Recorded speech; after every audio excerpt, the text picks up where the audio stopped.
So this is some information. This is a more expanded version. So at the IPI meeting last year, we talked about this with some of the retailers there.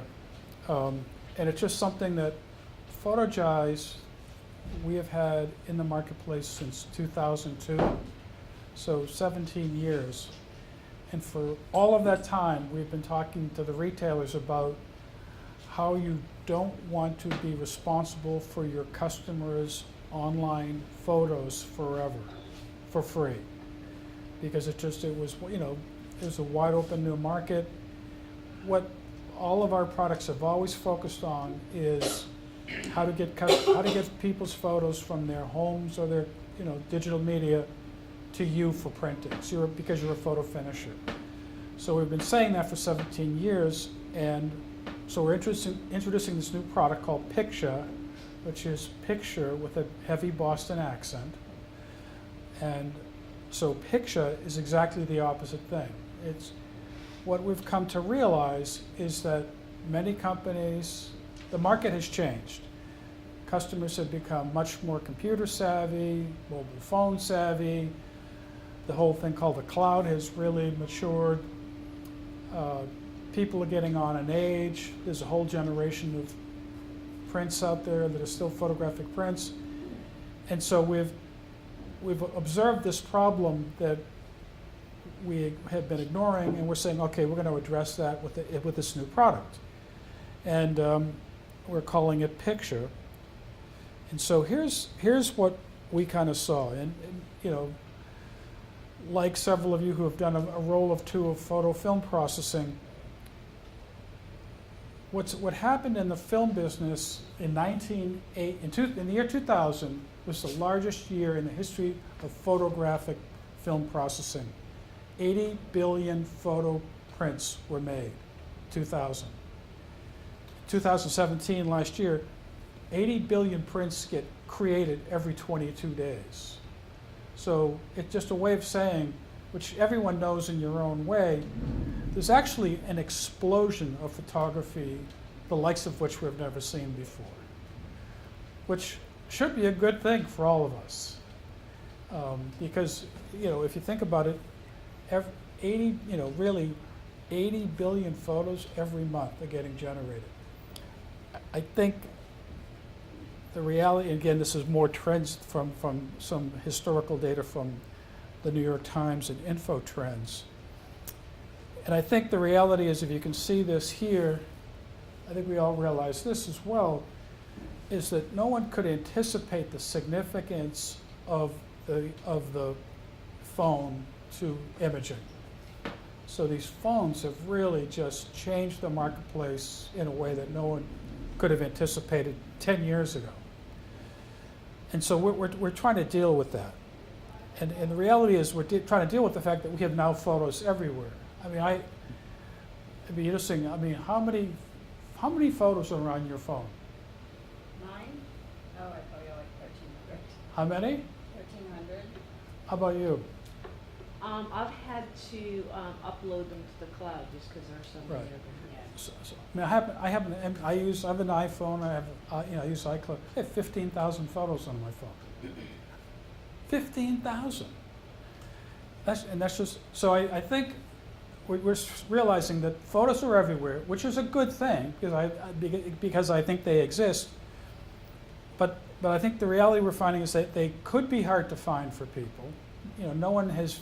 Very few people. If you did a survey, say, how many people really feel like, hey, I'm in full control of all my photos from my cameras and my DSLR, my phone, my photographic prints. I mean, very few people would say they feel that they're in control.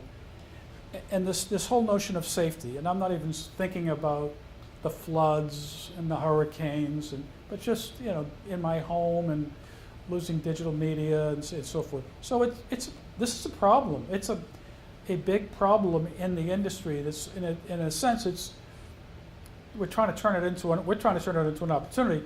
But I think there's a pretty wide agreement that it is today a big problem for many people.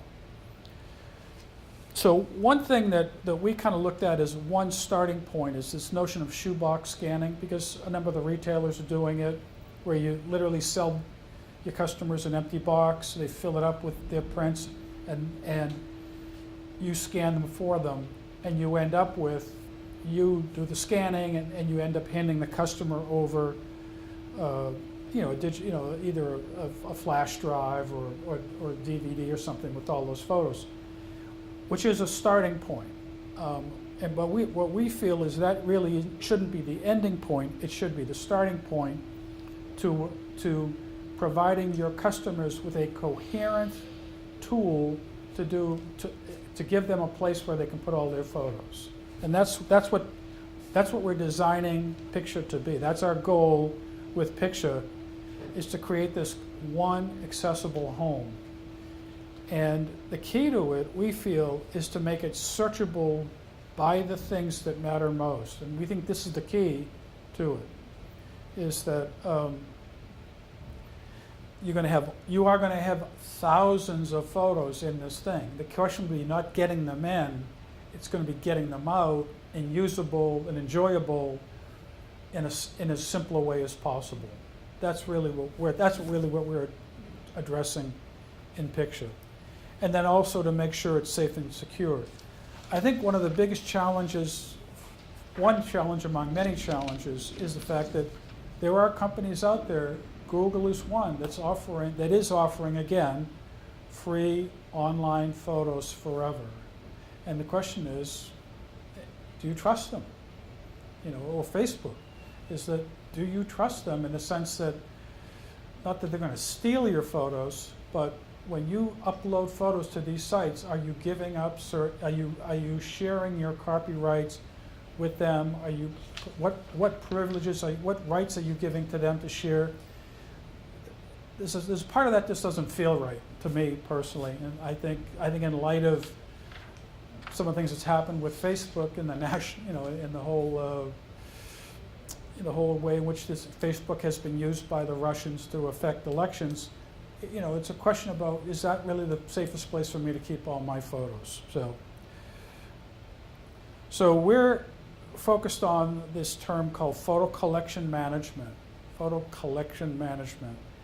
And we see that as a cloud-based solution where you enjoy, share, and safekeep a lifetime of photos, and actually to the point of providing a legacy for future generations. I mean, if you think about where we stand in 2018, as generations get older, our parents pass away, this will be the first generation, time in history, where a family's assets are digital.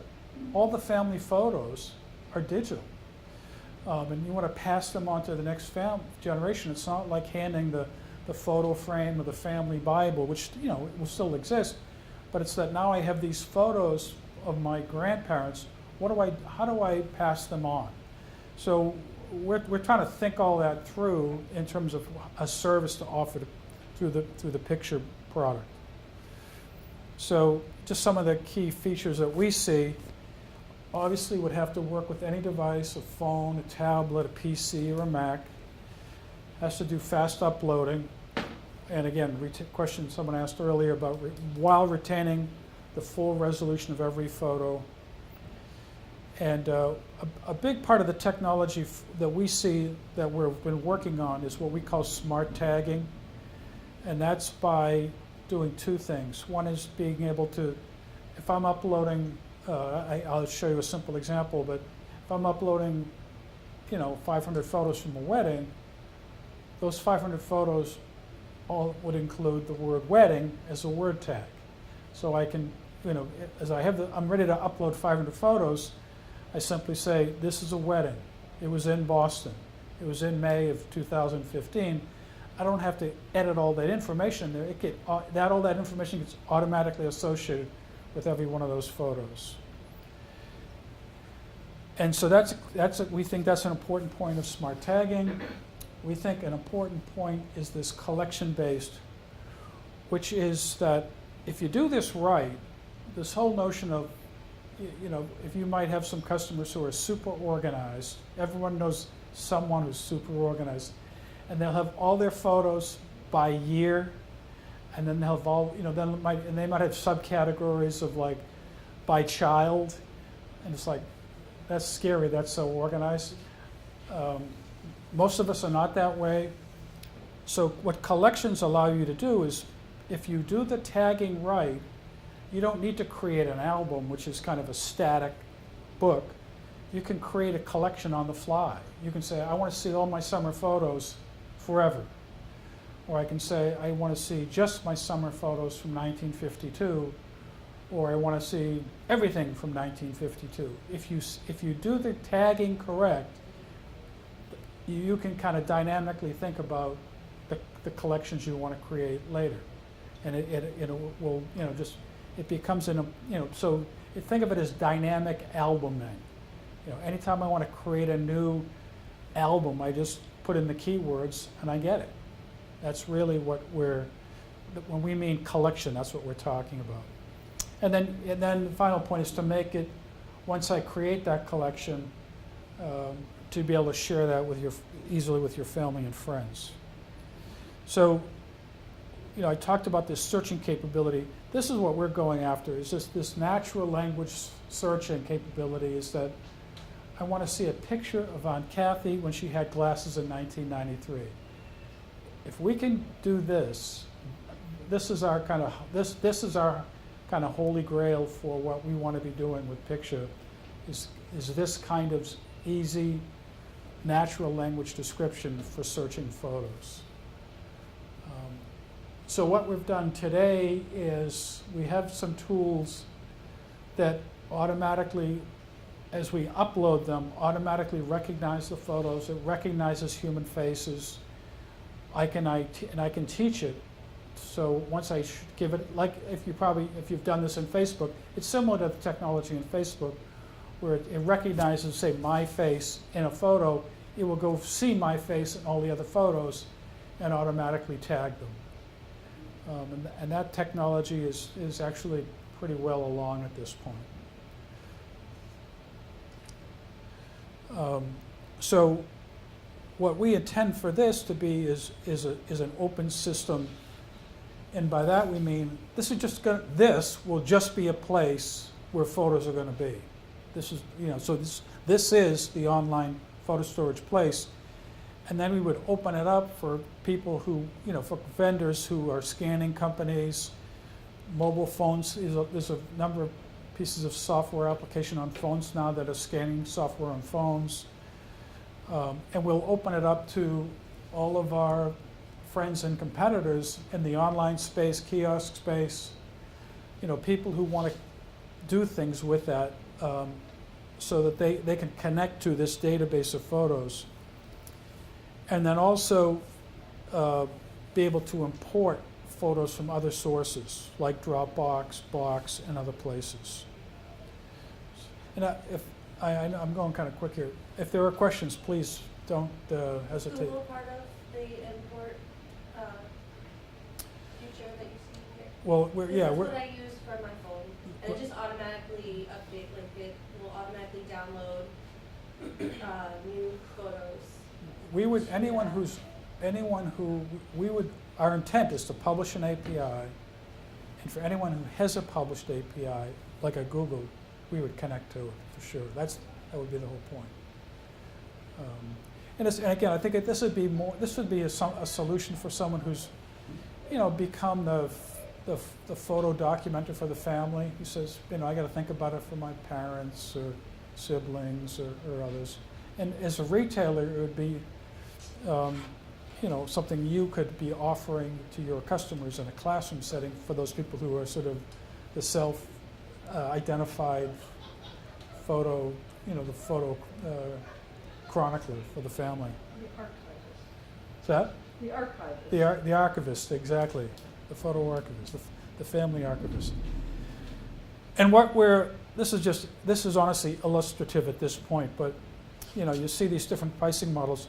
Our view is we would offer something free so people could try it, because we know it's a new category, and that at some point we would move most consumers into some very kind of affordable, low paying, low threshold paying of paying for the service, and that sort of the right hand, that would be more the professional photographer who's doing things for other people. So we're not sure if it's $5 a month, $3 a month, and we're not sure if it's 10,000 photos or 15,000 photos, but you get a sense of there's clearly going to be a free, a light, and an industrial version of the product. And one reason I bring it up is I'd like to get your feedback. You're all in this, business, and we do see specific opportunities for retailers, and we just want to point out a couple. One is that this whole notion of photo management we know is a problem. I mean, and it would lend itself well to a course. You can say, we have a solution to your photo management problem. Come in and we'll teach you it. It's a $79 course, and as part of that, you could begin to offer the free version of this service. And in addition to that, we see for people who are really, want to come to you and say, I've got this 2 boxes of photos, they're all my family heirlooms, we're moving my mother out of the house, what will it cost to make all this, organize all this stuff for us? And that's really where, you as a retailer could do consulting around individual, for that person who has taken on the responsibility of archiving all the family photos. And again, I think then, sort of, if you think about it, we see new photo fulfillment opportunities being created by this. Because, example, if you scanned all your family photos and you suddenly had, and you said, as a collection, show me all my family summer vacations, you could make a book of 20 years of summer vacations, which is a book that probably does not get created today, because it would just be too logistically hard to do that. With this type of product, it would be straightforward to say, I've got now 20 years of summer photos, up at the lake in New Hampshire, and I can, organize them chronologically, and I can, do something like make a wonderful book out of that, which is a nice gift that, frankly, as a practical matter, wouldn't get created today. So this notion of using the collection tool and organizing things around collections dynamically gives you photo finishing opportunities. And it also, obviously gives you the opportunity for the person who's doing that to share that with family and friends.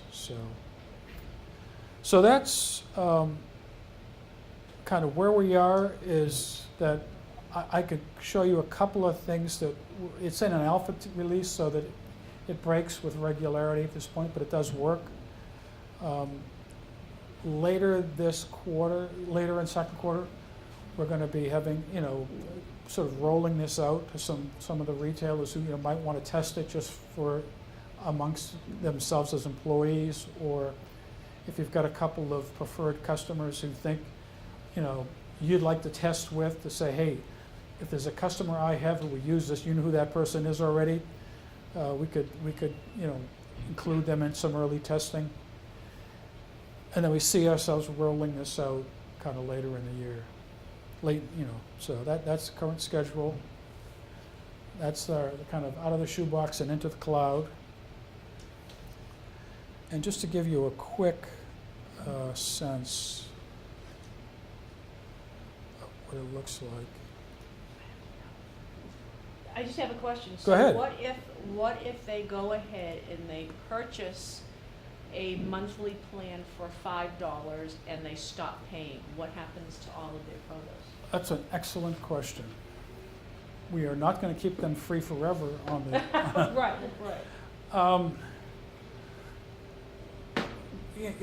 That's part of a TBD, but clearly it's going to be, say, right, download all your photos in the next 15 days, so we're going to delete them. right. Because and honestly, if you haven't, every one of you should have enrolled as a Photo Central customer.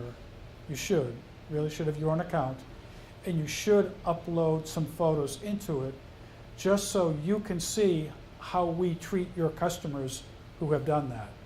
Because what we have done is we always send out emails to say, this album is going to get deleted in 14 days, and we say, would you like to extend it? Yeah. And so we have a long history of having people we know a lot of people have had albums for short periods, and we frankly know how few actually extend them. It's very few. So we know that Photo Central has not addressed this problem at all. We thought we did it and structured it in a way we thought it might. It clearly has not. So, but that's an excellent question. You know, and I do have to leave, but I do want to tell you my personal feelings. Yeah, I'm very I interested. have got so many SD cards, so many thumb drives. You know what? And to get them all together for my children, and now I'm scanning my parents' stuff. You know what? I'm all for it. I would literally pay $20 a month just to store them there so that I can archive them and have my kids get them anytime they want. Right. Or my brothers and sisters, because you know what? Being in charge of all these photos drives me crazy. And I'm a very organized, I am the most disorganized, organized person. Me too. I'm the second though. So yes. I know how you feel. Yes, that's, Yeah, no, so I'm the yes, same- that's I'm in- something that I would most definitely consider. I think it's a very good idea. And Good. we've had a couple of different products go through the store that never caught on, but I'd be willing to catch that up. Well, that's great. I appreciate that feedback. Okay, you have to excuse me because I do have to. I understand. Any other questions?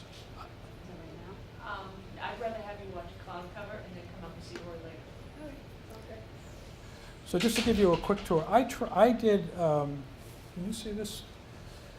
Let me just size this down a little bit. I uploaded some photos. For some reason, the upload speeds here are very slow. Is that me or is it store? Yes. Okay. So this is what it looks like.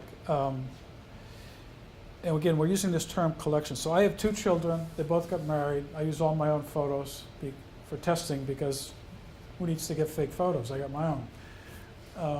So the way it works is, I see a set of collections, which are this is a grouping of photos I uploaded while sitting over here this morning, so I know how slow it was to upload them. And this was a set of photos from my son's wedding that was already here, and so this was my effort to upload, and then what automatically gets created is what just happened in terms of just added photos, and then this is a collection of every single thing that's ever been in this account. So if you think about the fact that the reality is going to be, I'm going to go to an event, I'm going to upload my photos. I'm going to go to a wedding, I'm going to upload my photos. I'm going to do something, and all you really have to do is just get them into this thing, and they will be organized by that collection. But what I wanted to show you is, the question was asked about how to add a photo. I will do that in just a minute. Gathering, we're connecting to Facebook and Instagram. Our own Send the Pics product would be, so you could send the pics from phones to this, and Dropbox. I'm going to add a photo. I'm just going to add this because I know this is slow. I'm going to add a photo. That's a good photo. So what's going to happen here is I'm going to add a collection name, and I'm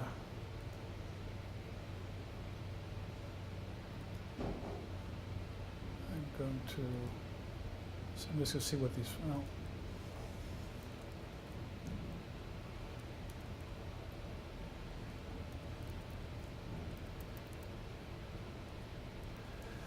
and then what I would do here is I've already created some albums, so it already knows some words that I'm using. So if I wanted to just go down this drop down and pick off words, I could do that. I could say that this wedding was in Marblehead, so I'm going to put that word in here. You know, I'd say, I could say Julie, Pete, so forth. And I'm going to say okay, and this is going to start the upload. And it's one file. It's going to take a while. And I don't know if I can I think I can simultaneously view. Can I? So let's see if this works. Maybe not. So what I've done here is this. These are the two albums I had here before. I'm gonna.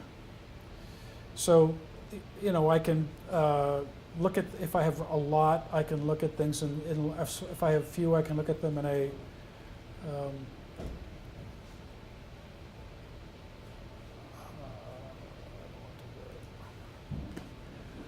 You know, two views, a small thumbnail, a large thumbnail. The sorting functionality doesn't work, but clearly the ability to sort this will be a feature that we would have. But when I go through these photos,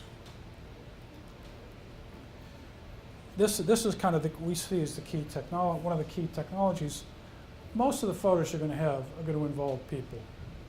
So if you think about all the photos you take as a person, just think about all the photos you took last year. What's in those photos? You know, what percentage of those photos have faces in them, or things in them, or places in them? And you're probably capturing 99.9% of all the photos you took. So it's really people, places, and things at a period in time. So we're saying, what's the simplest way of getting all your people, place, and thing tags in with time? So, you know, this was a wedding. This is my son. So in an earlier photo, one time I typed in his name, and it's going through, and it's automatically assigning his name. So I didn't go through and do this. The software is doing this for us. And if I go through and, you know, kind of look at other ones, you know, at some point I typed in my name, and then his, you know, and then these are coming up, and these are, you know, Julie. In the case, it didn't find my granddaughter, so I'm going to type her name in.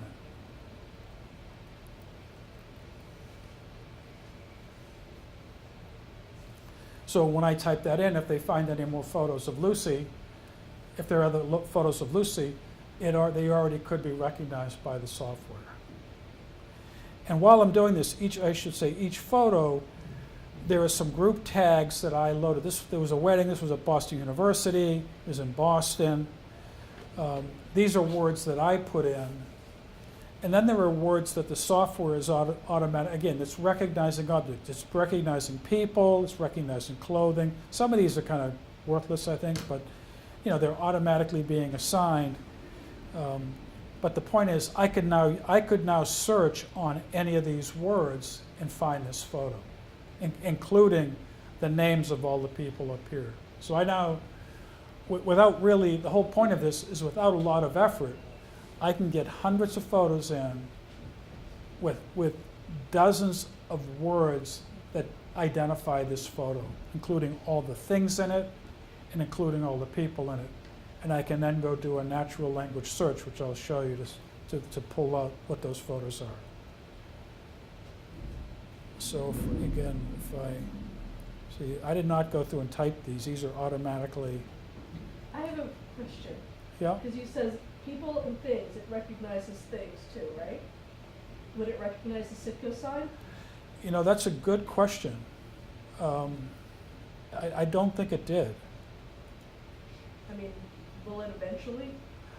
I think in this case you could probably put it. I would just, you know, it's like. Tag it? I would just write it in. I would just say Sitco sign, you know, and I think in time it will. That's actually a good one to track too, because that's highly identifiable. But see, again, these are all,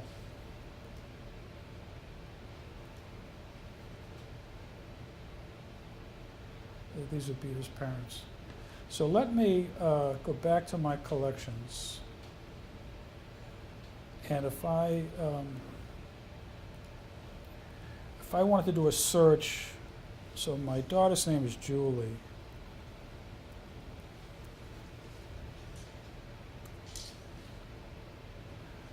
This would pull up, so this pulled up all the photos of Julie in both albums. And I clearly did not put her name into all these photos. And the reality is, I mean, I'm doing a sample here with probably a, you know, there's probably not 100 photos here, but the result should not be a difference. There should not be any difference if it was 100 or 1,000 or 10,000 photos. And believe me, I have 15,000 photos on my phone. I'm going to be the first one to try it. So that's the product. It's something that we have been working on. We're excited by it. We're pleased by the feedback. We're going to make this available to folks to test. So if you'd like to get involved in the test cycle, let us know. Sometime later this second quarter, we're going to be having people, try it, and we're looking for feedback as to, again, we like to keep things as simple and essential as possible. We want to make sure we get the critical right set of features in without, frankly, overdoing it from a feature set point of view. So, thanks for that brief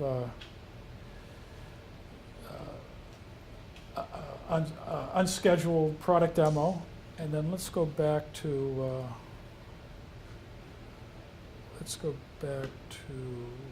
Retailer Central. So I'm going to take us to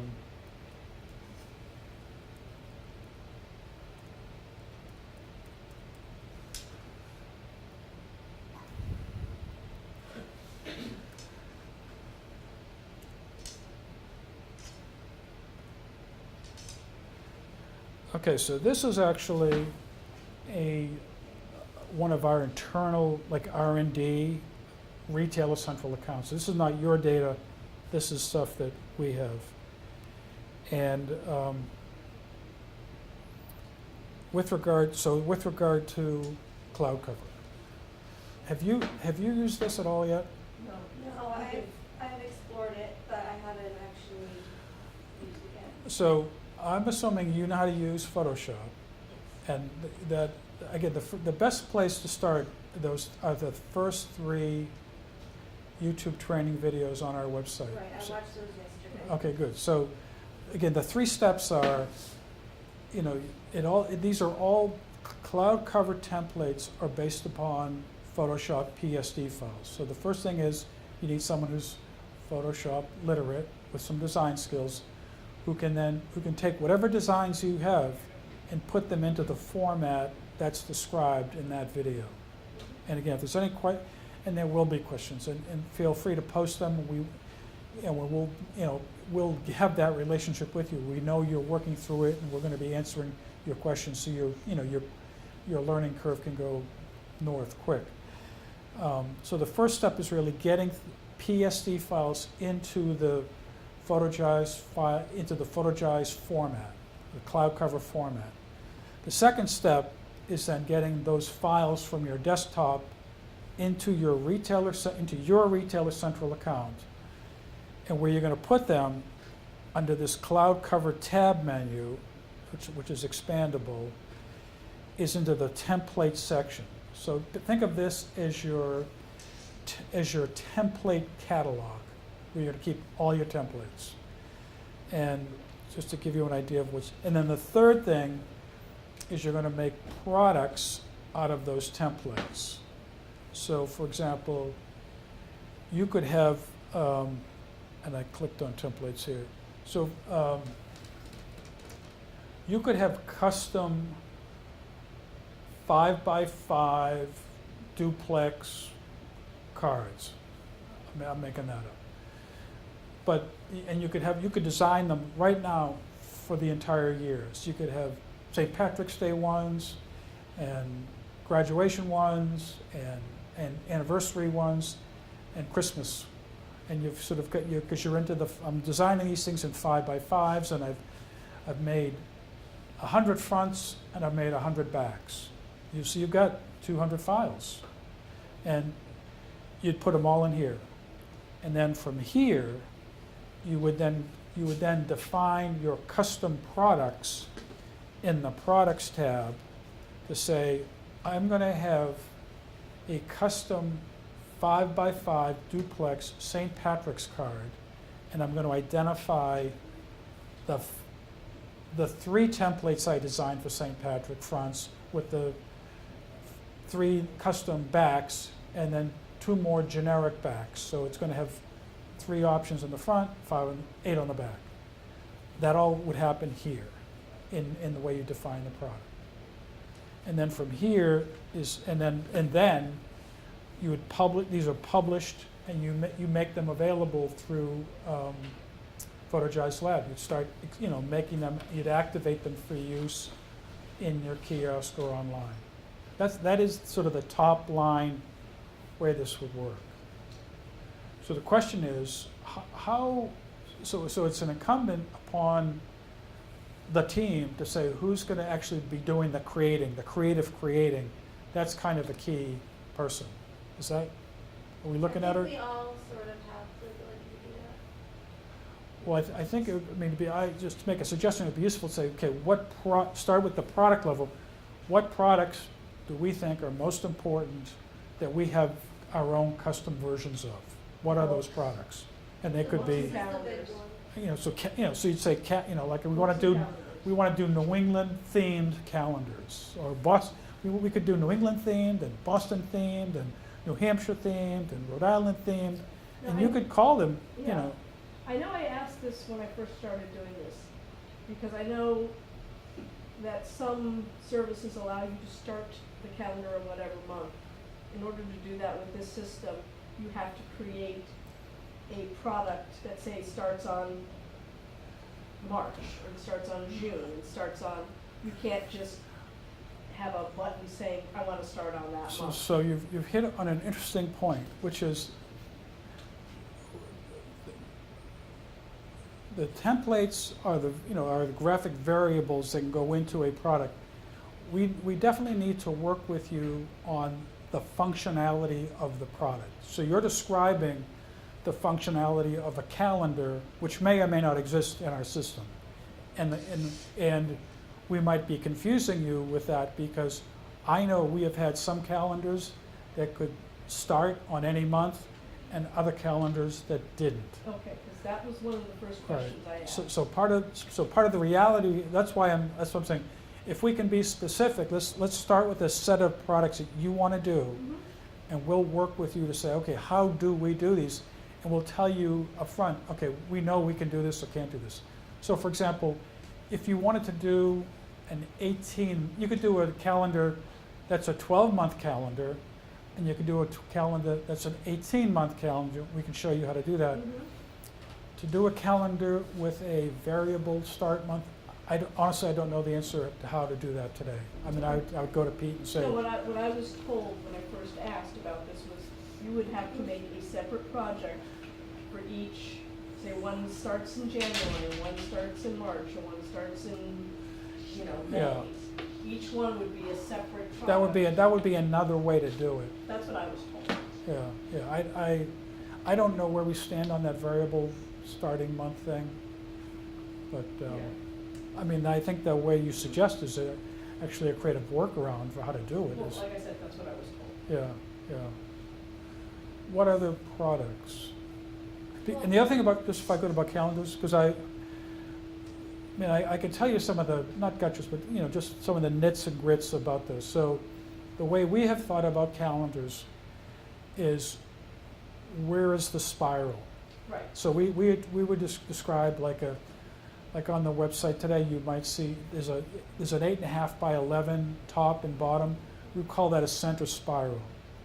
So there's a center spiral, 8.5 by 11 top. The 8.5 by 11 landscape top and Yeah, bottom. that's the only thing we offer. Right, so if you lock into that, then the question would be, do I frankly wanna offer 5 of those that have specific themes? Or do I wanna offer 2 of those with a lot of theme options? You know, and you just kind of start thinking about, how do we wanna present the calendar category to our customers? And in your case, I mean, I'd say the things to think about are, you know, literally, if you wanted to, you know, you could say, here's our New England calendar. You could do one for each state. Here's our New England calendar. Here's our Mass calendar. Here's our Rhode Island calendar. Here's our New Hampshire calendar. Here's our Maine calendar. And it just could be, in the background, it could be, you know, themes that clearly speak to that state. And then you could just have a generic photo calendar. Right. So you could quickly come up with half a dozen different calendar products, which are all center spiral, 8.5 by 11, horizontal. Yeah, so I mean, the two things that I've encountered with customers asking questions was that what I just Yeah, stated. yeah. That was actually Scott, the owner of the company, who asked me that. And the fact that, and I spoke to you earlier about this, the fact that each month's template is static. So January only has the 2 openings, and See, by you doing your own calendar, that objection goes away. so you can make the. You can make as many, if you want to have 40 options for February, knock yourself out. Right, but it would have to be February, March. See what I'm saying? It's No, not like you it's- can say, I want 2 openings here, and 1 opening there, and 3 openings there. Yeah, so again, I think The the, customer wouldn't be able to pick that, it would be stat. We used to No. have it that way though, right? no, so honestly, like, we have used these IPI templates, and they, you know, we're not giving them any design input, we just kind of take what they give us, which varies from year to year. So literally, if you look at the IPI calendars right now, you say, take all 12 tops, you want to make all 12 tops available for every month? Yes. You could do that, All right, that's what I wanted to know. yeah. There's nothing that stops you from doing that. Okay, It just makes it longer to make the product, realize. true that, but like I said. But I'm with you on that. Yeah, So, the because, woman who needed 2 openings for a specific Yeah. month, and it wasn't that Yeah. way. and honestly, they do, the reality could be, if there's no choice on the bottom month, I don't know why it's even there, to be honest with you, if you think about it. It's like you select, so I do a center spiral calendar. I've got a top, which is kind of the photo content, and the bottom, which are the days of the month. Right. And we show you that. There's no user input to the bottom part of that calendar. Correct. So my question is, I don't even know why it's there. I mean, they give it to us, we show it.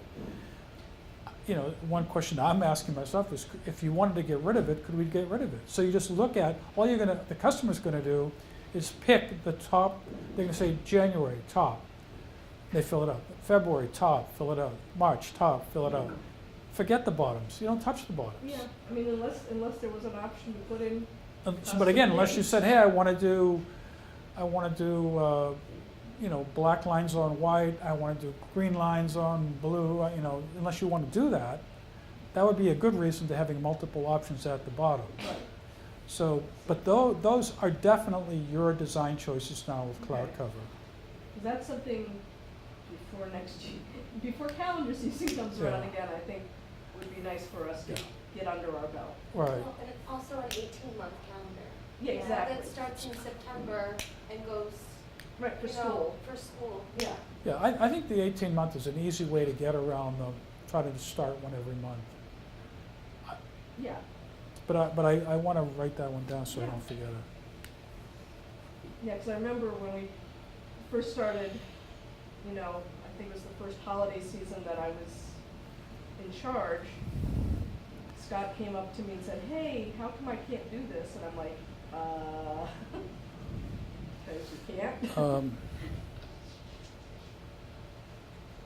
Yeah, so I would say, you know, let's take a look at, And the other calendars, what's the largest, can you print like 11 by 17 or, Not on our. what would be the, on the Maritza, you could print a 10 by? 10 by 15. Yeah, so you could do a top spiral 10 10 by by 15 and just make and have, It'd just be blown, yeah. well, yes, one would be- and have 4 or 5 options for every month. Yeah. Because that's what we did for years and people like those. I don't, Basically, yeah, I mean, if it was that design, it would be the month and the design on the same sheet. correct. But all your, but then you could do a 1 up, a 2 up, a 4 up, Yeah, an all photo. yeah, Yeah, so those are doable. yeah. Any other calendar thoughts in terms of design? Do we want to think about a desk calendar? Because I know that was, Those are easy, those are, yeah. I mean, because it's single-sided, it's a, just you're picking a size and, again, it's like, or a 12-page, it's like, it is a 12-page book. They're all independent, Yeah, 'cause very, I remember we used to offer, you ever seen the calendars that are in a CD jewel case? yeah, those are neat, I think those Yeah. are neat.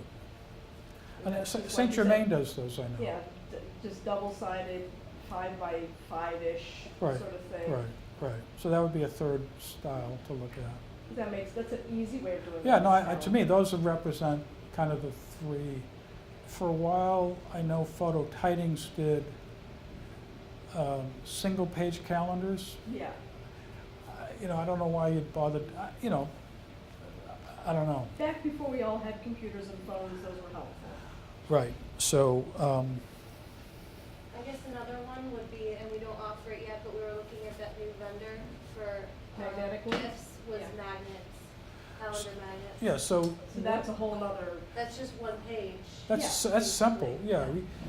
The system really doesn't know a magnet from a print, right, so that's just a matter of getting the vendor set up. that's just, whether or not it's got rounded corners and you want to show the rounded corners or not,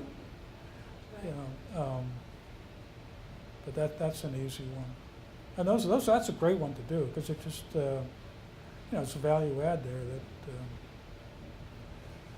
Yeah, because you can do those for like booster clubs for right, like kids' sports and shows their schedule. right. I mean, that would be, a little bit more involved, but yeah. Right. So the other one would be books. Right, and I have one major question, and that is, we have 3 templates so far set up. And I know we spoke about how For books. For books, and the first cover page does not line up with our books. Is there any way for us to just go into the existing templates and edit them?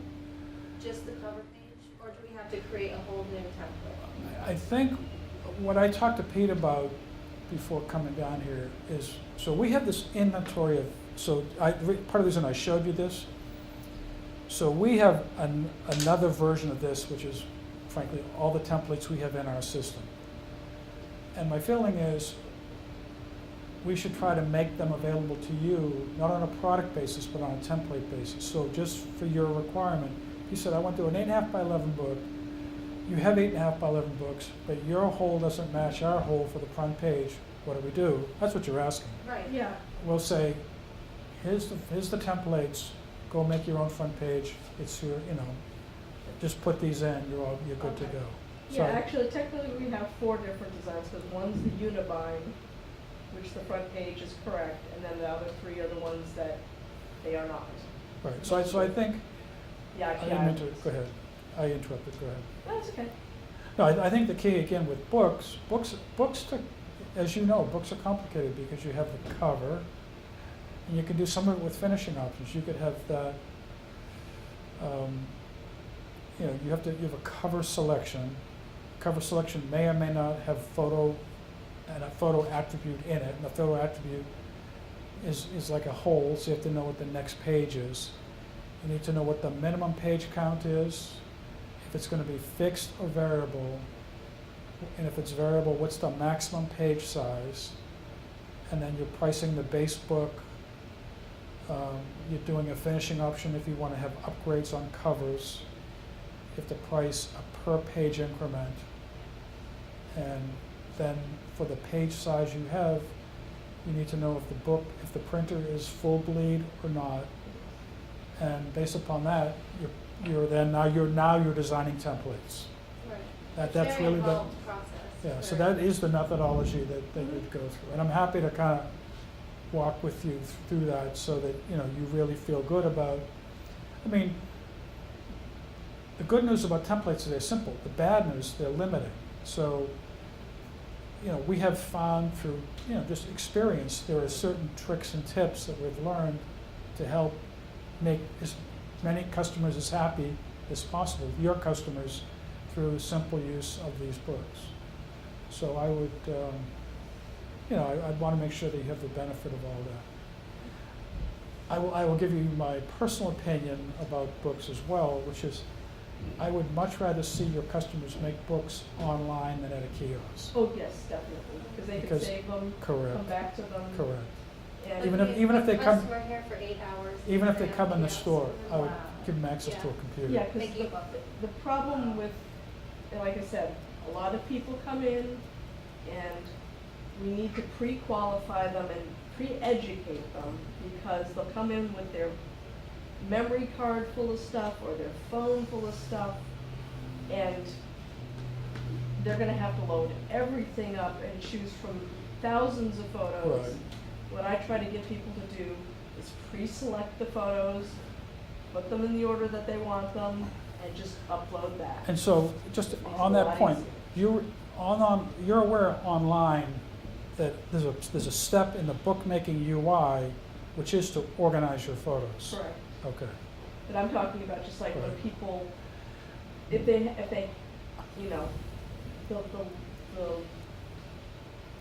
the less that they have to choose and move things around, either online or in the kiosk, the easier it is for them.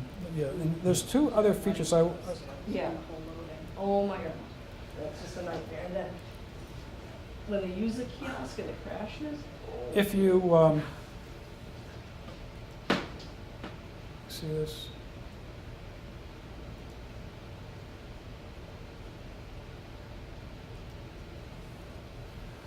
So if I make a book here,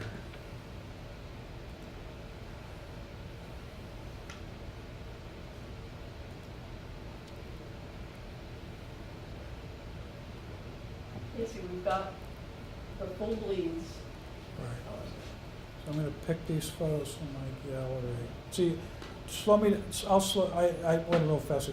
I just, what is this? It doesn't like to go backwards. I've had that happen on the website. That's a bug. I'm gonna, what I did was I selected the product before the album. So I've selected the product, I'm gonna now pick the album. And right now, this is the sort page. So, Right. so what I would say, this is an important page for people to think about in terms of just what pages do they really want in the front of their book, which Right. are kind of the more important ones for most people. See, that's a manageable amount in Right. that album. Right.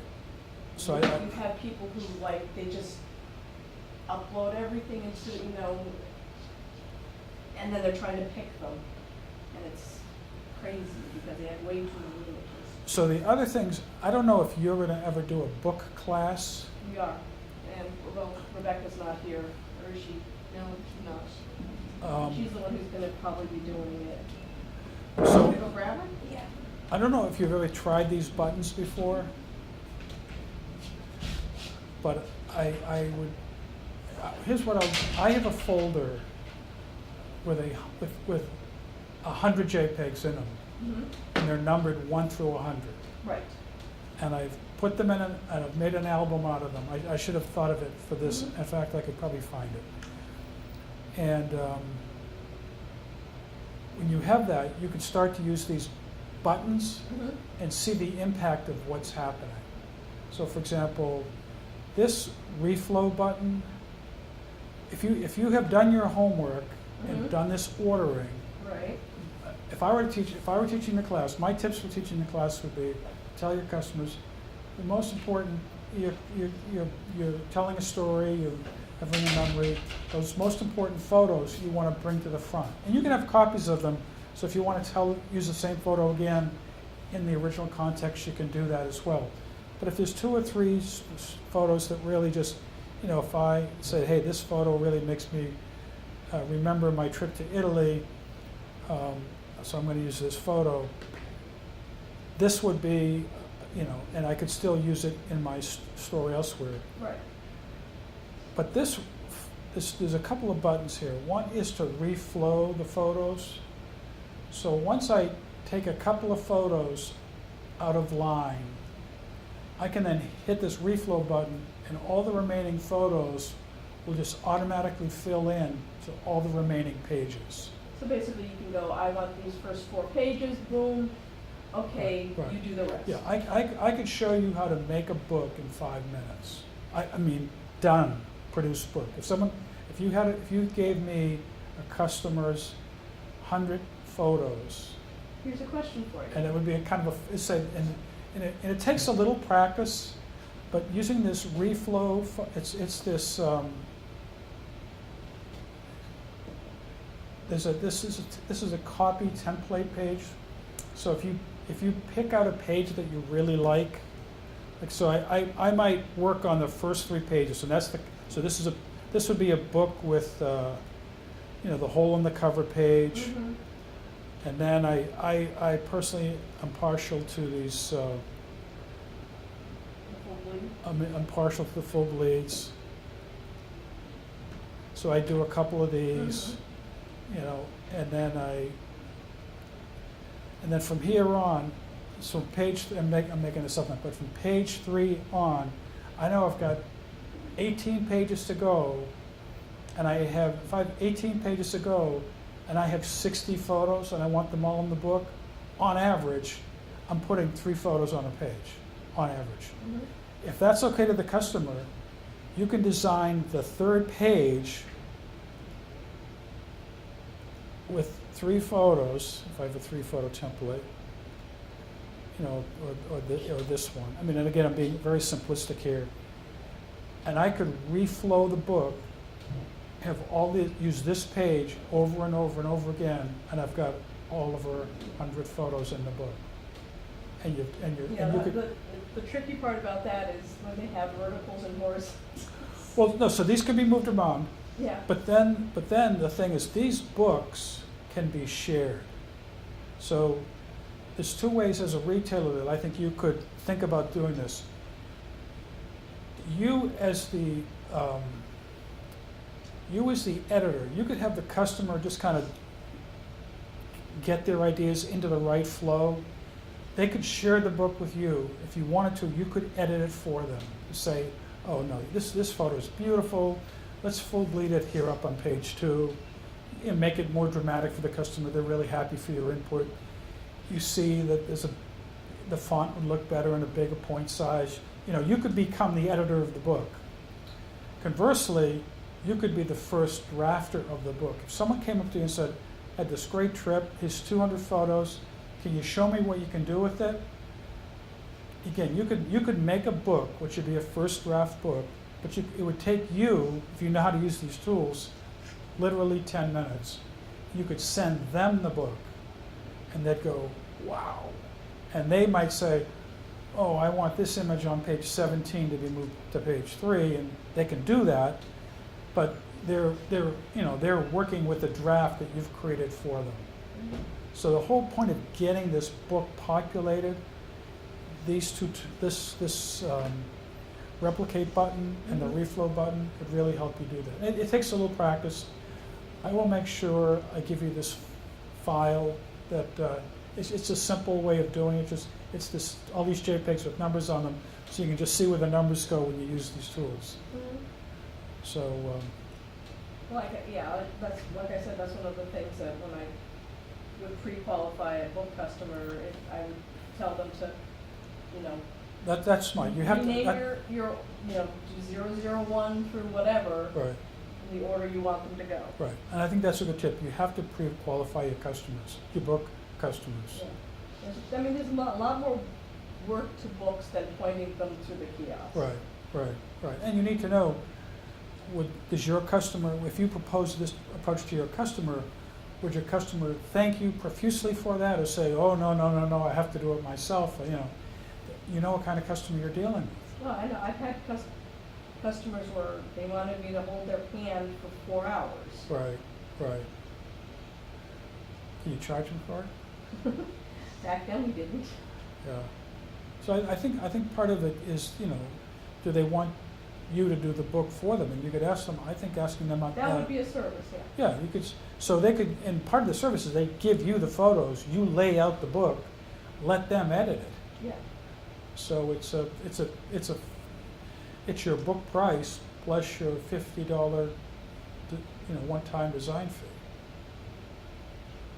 Yeah. So, but I'm happy to work. I mean, I'm happy to work with you to make your book category more successful with this tool. Yeah, I mean, I think a lot of it's got to do with what we're offering right now being very limited. Right.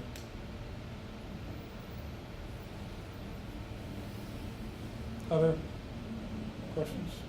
Thoughts?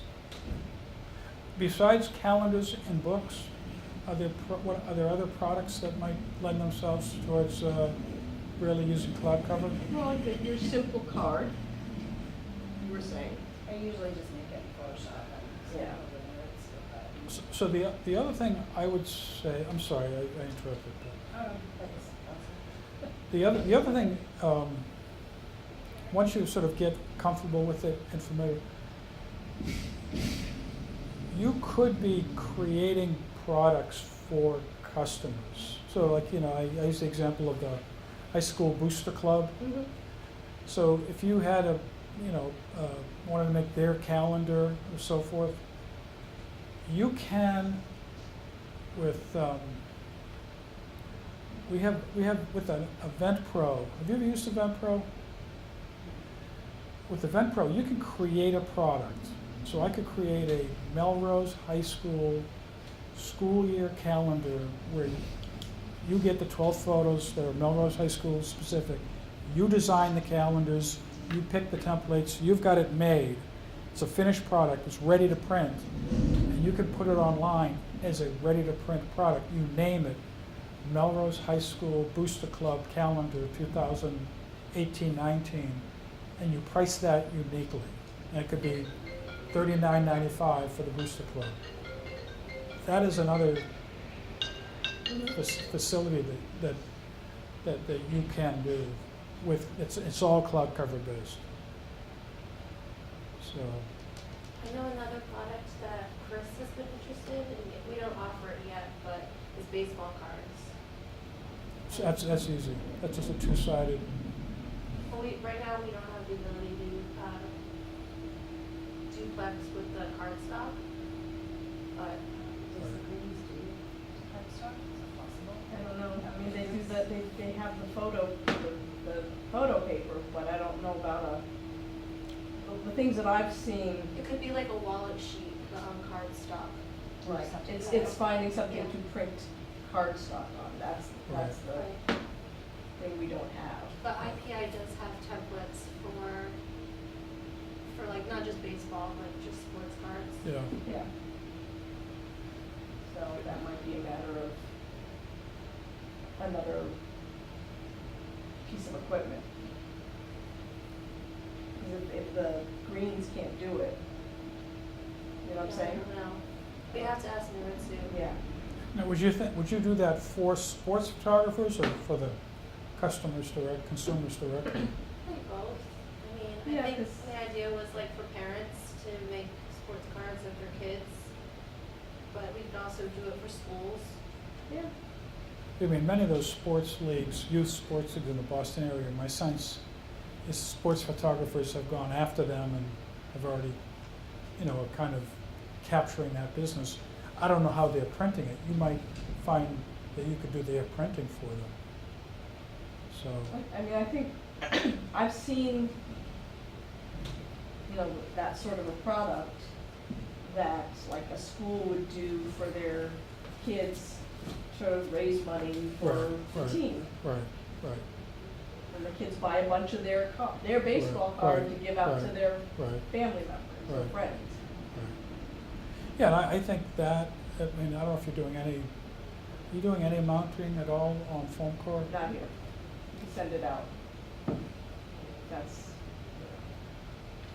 Because that's another, I mean, I do know that's a good finishing option. As a good execution of a finishing option, foam core works. oh yeah, well, no, we do it, but just, Yeah. we don't do it. So, And we don't have it up on Photogize as an option. yeah, But we could have it. But we could, yes. yeah, yeah.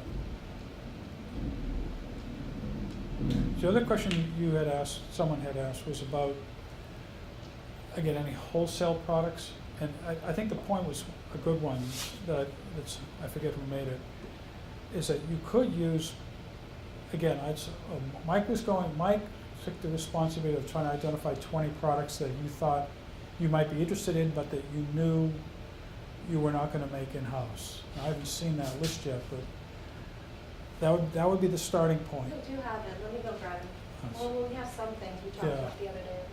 Yeah. But in looking at that list, you could say, okay, what can Mike St. Germain do? What can National Camera do? Yeah. So right now, we've got everything we have is, going to Concord, Right, but we saw things that, National can do that he National can't do. Camera they've got a much bigger capability. And then I know that there's stuff that Fuji can do that neither of them can do. Right. Fuji though does not, Fuji, in my humble opinion, when you look at their brochures describing their photo finishing service, they would lead you to believe that they're offering you the templates, and they're not. So it's really up to you to, when you want them to print a book, they're looking for the book to Right. print, But like, say, if we wanted to make a widget that's got a picture on it, Right, we would have to, if they offered the widget, right.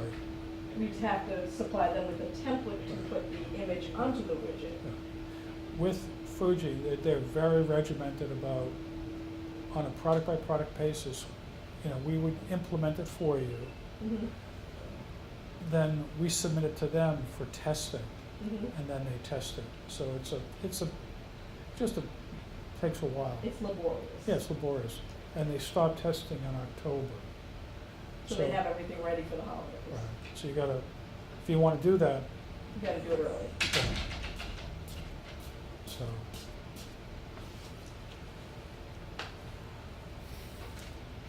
Anything else? She's got the list. I have the list. Oh, good. Somewhere.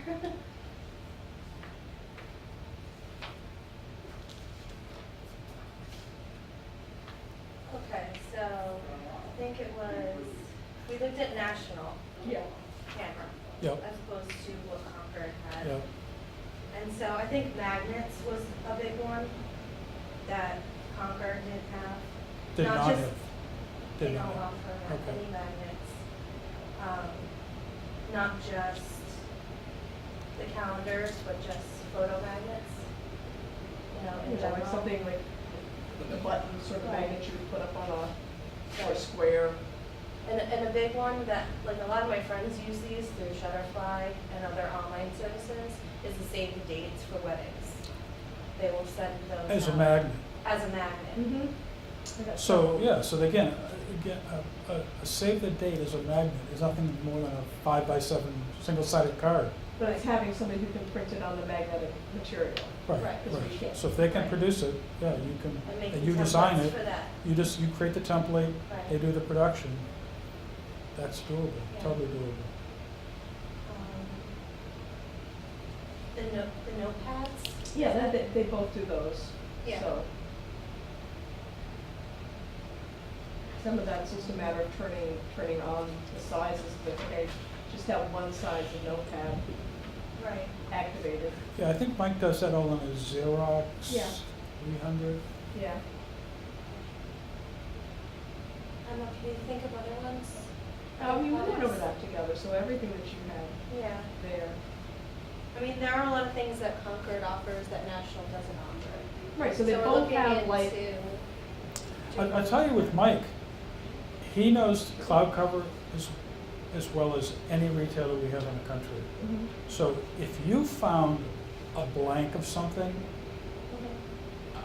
I would say, we wanna do that, we wanna do 11 by 11 magnets. Have him, buy the 25 blanks for him, ship them up there and work that into your wholesale cost, and you're buying the blanks, and let him do the production for you. yeah, as long as it's I- something that he can do, yeah. Yeah, and it's your inventory. It's like you send up the blanks. So it's more of a shared risk, and, Yeah, so he's not making an investment on yeah, I think where he, materials. I think where he gets stuck is if you suddenly come up with something, he's gonna run out of stock, and he's gonna run out of stock when your orders are starting to come in, so it's a bad situation. The best way to prevent that is to kind of, preload them with some blanks. So,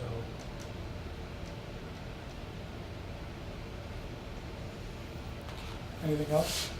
No, not off the top of my head, no. But we'll have to talk to Mike Yeah, and see, he might have some ideas. yeah, no, he can, he would also be able to tell you quickly if there's gonna be any product-related issues with a cloud-covered product, because he knows the limitations of most of the products. But everything you're describing is in the simpler realm of stuff, so, we've talked about things like doing, these, I forget the term, when you do wall Claims. not wall claims, but when you do wall art, and I want to have this image, but it's really in 4 sections or something like that. Triptych. Yeah. We haven't really done a template for that yet, where we would, there's some things we have done in some, you could find some templates where you put the image in, we automatically create the mirror image of it. Mm-hmm. If there were some kind of hot things you really kind of said, hey, let's try this, we would be game for trying to, basically, we'd call that as like a smart template, Mm-hmm. because the template is taking your image and it's processing it in some way. Yeah. So if there were some things like that, I'd be very open to saying, okay, let's try something really new, let's try something new from a smart template point of view. What about something like a throw blanket? Again, that's just a big, simple thing. That's anything that's rectangular and one of, you can make that as a product right now. Just, we don't care if it's 6 by 8 inches or 6 by 8 feet. All you do need to know from the outsourced manufacturer what the desired minimum DPI is. And you've got to kind of do that math and figure that out so that you're getting, so that if it's, if you said a 6 foot by 6 foot blanket needs, if it needs 300, if you just need to do the math, 200 DPI, it's 200 times 72 inches kind of thing. That's what they would like to have. So really, you need to have, as part of that product, a system that says to the customer, this requires a higher resolution image, and that would be the only thing I could think of with a big thing like that. Or have a couple of different templates, But like if you one made is just one yeah. image and then If you maybe made a couple, composited, like 9 yeah. images. So if your template kind of, in a sense, restricted the square inches of all the images, so it's like a mosaic, then you're basically sidestepping what might become a consumer limitation about the size of their images, which is why you see a lot of those blankets are composited images. Yeah, I mean, I Yeah, forgot the which one store here it is was. composite of 9 different. Yeah, Yeah, that so makes there's- sense. They're smaller Right, squares. right. And that's through Concord. Yes, I mean, we It's just just need to not turn, turning on. I think you turned everything on at this point. I don't remember. But if it's on, then it's just a matter of turning it on and pricing it. That's the tricky part, because Have you tried this template yet? with that one, Yeah. we have that one online. But have you actually made a book with it yet? That was one we had a problem with because of the front opening. But is this full bleed on the Yeah. inside? Okay, so that, I wasn't sure, but I thought it was. Yeah, it is. The white, the black, and the beige. Right, the first And then we, three. and then we have the unibond, Good. which does work, but it's Yeah, just so, white. yes, so we just, if you're saying we just need to reset this, That first, yeah, that. right. If you look at the unibond book, Yeah. that's what it needs to look Yeah, like. no, we can fix this. Another thing that we do offer right now, but is not like on PhotoJize, well, it is, but it comes through as a 4x6 as a locket sheet that basically has a whole bunch of different sizes of hearts and ovals. And we have a Template. Photoshop action, and we have a template for it. Is there some way of incorporating the action into cloud cover so that, or would I have to literally go through each individual one? No, I'm not sure I understand that. Basically, the template has got, let's say, 20 openings. Yeah, And if somebody has a picture they want to use on this locket sheet, we needed to populate all 20 of those openings. That With the one same image. image. And same thing as if we could do that with wallets, so then we wouldn't have to manually make wallets. Right, and right now we just put, we had to do it in Photoshop. We put one image on a layer, Right. and then there's an action that basically creates a layer for each one of the openings, resizes it, and, So can you order wallets through the kiosks? You can, but right now, we're manually making. it just comes through as like a 4x6. It says lock it, but just, I mean, like as far as like The wallets? wallets. We can do, like, the single wallets come across, but we have to hand cut them down because they're on like 4 by something. Yeah, they're on like floated on 4x5, yeah. so you want a template that And then the basically two others- replicates, you drop an image in one hole, you would replicate 7 more times. We don't have it. Yeah, basically something that would simulate the Where do you have it? Is Photoshop it, you action, use it in Photoshop? but in the Or cloud it's in, cover. it's in the kiosk? We've never had that. But it would be, 'Cause I literally be offer like if I were 4 doing a wallet print. But it Right. comes across But as a a whole 4 by bunch of 6 little and then I tiny bring it ones into that are Photoshop different and make it sizes. manually. They are different sizes? Or could- Incrementally, yeah. So like say the first row is like large hearts, and then the second row is like medium size, and then small, and then tiny is over here. That's Do you have an example of that? I do, I can Good, check. technically, good. you should just be hitting the wallets.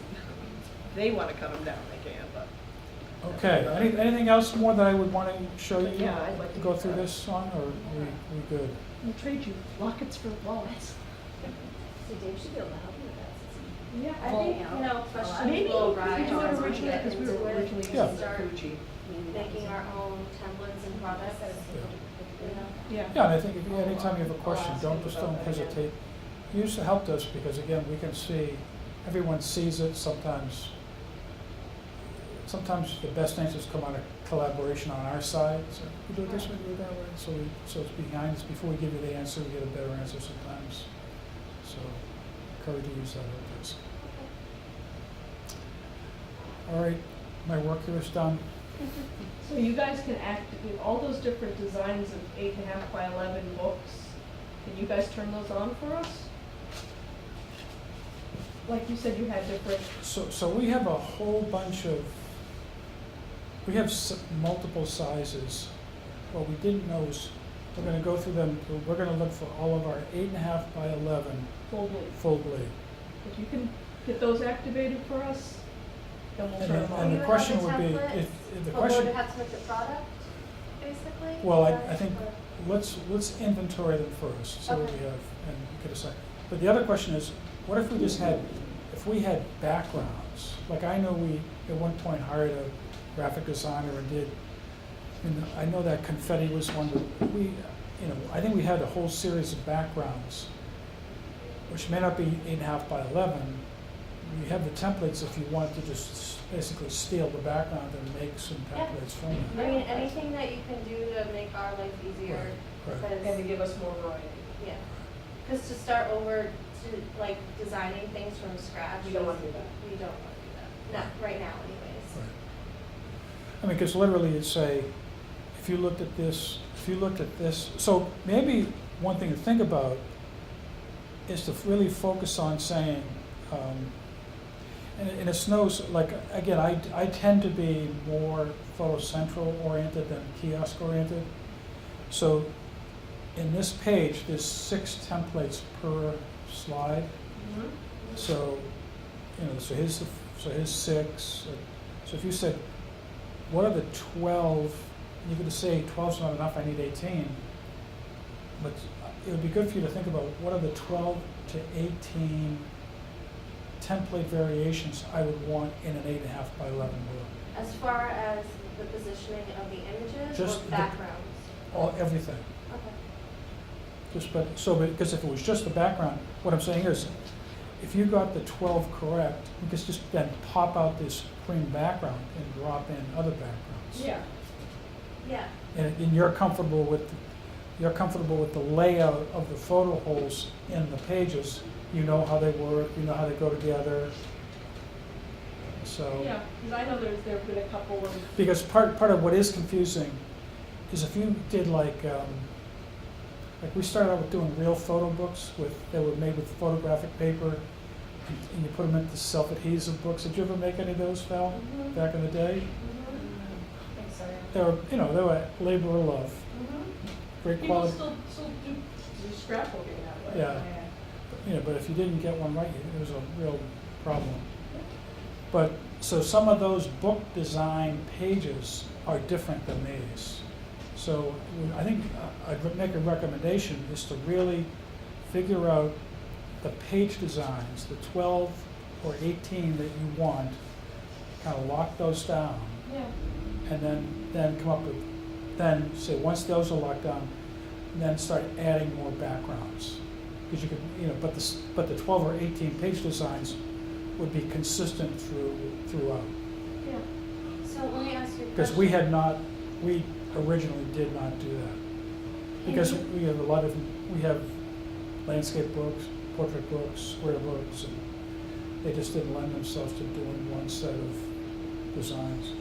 Can you change the background on the template itself? Like, That's what he was saying about, like, take the templates and just plop We them would, but still they onto would be different templates. backgrounds. But Yep. you'd still have to choose a template for each background. It's not like you could choose the template and then just change the background within. No, I'm suggesting this would be something we would collaborate on doing, this is still, the customer is going to be presented with a set of templates at the end of the day. It's not the customer choosing the template background. Right. Okay. Good. Well, thank you for your time today. Thank Appreciate you. it. And hopefully, this will translate into highly incremental revenue dollars in your photo finishing business. All right.